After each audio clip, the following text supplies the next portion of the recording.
பண்ணணும். இனிப்பு அடை பண்ணிட்டு இருக்கோம். உப்பு அடை. இப்போ 2 அடையும் பண்ணி சாமிக்கு நெய்வேத்தியம் பண்ணணும். காரடையா நோம்புக்கு சரடெல்லாம் அங்கே ரெடி பண்ணி வச்சாச்சு. பூ கட்டி எல்லாம் கணவன் மனைவிலாம் ஒற்றுமையா இருக்கணும் நீ யாரெல்லாம் நினைக்கிறாங்களோ அவங்க எல்லாம் இந்த காரடையார் நோம்பு கொண்டாடலாம். எல்லாம் ஓகே. அடைய எடுத்து வாயில வச்சுட்டா கணவன் மனைவிலாம் ஒற்றுமையா ஆயிருவாங்க.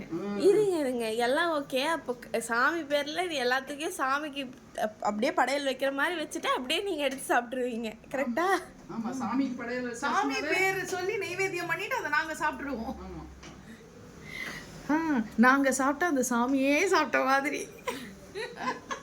இந்த ஒரு டைலாக் வச்சுதான் பல வருஷமா சாமியவே ஏமாத்திக்கிட்டு இருக்கீங்க. சாமியை நாங்க ஏமாத்தல. சுவாமிகிட்ட நம்ம அருள் கேட்குறோம். சுவாமி வந்து நம்மளை பார்த்துட்டு இருக்காரு. நம்ம என்னென்னலாம் பண்றோம், திருட்டுத்தனம் பண்றோமா இல்ல நேர்மையா இருக்கோமா அப்படின்னு பார்த்துட்டு இருக்காரு. நம்ம என்னதான் நோன்பு எல்லாம் இருந்தாலும் நம்ம நேர்மையா இருந்தா மட்டும்தான் கடவுளோட அருள் நமக்கு கிடைக்கும், தெரிஞ்சுக்கும். அப்போ வந்து இந்த ஸ்விக்கியில ஆர்டர் பண்ணி கொழுக்கட்டை வைக்கிறவங்களுக்கு எல்லாம் சாமி வந்து அருள் தர மாட்டாருன்னு சொல்றீங்க. அப்படி கிடையாது.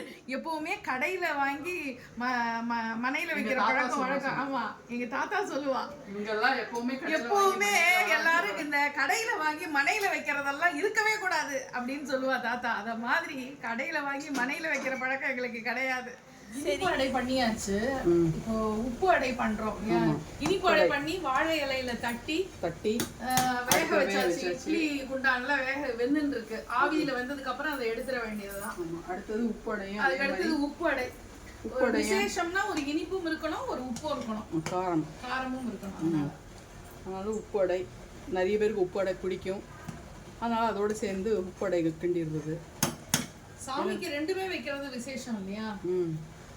இனிப்படையும் உப்படையும்.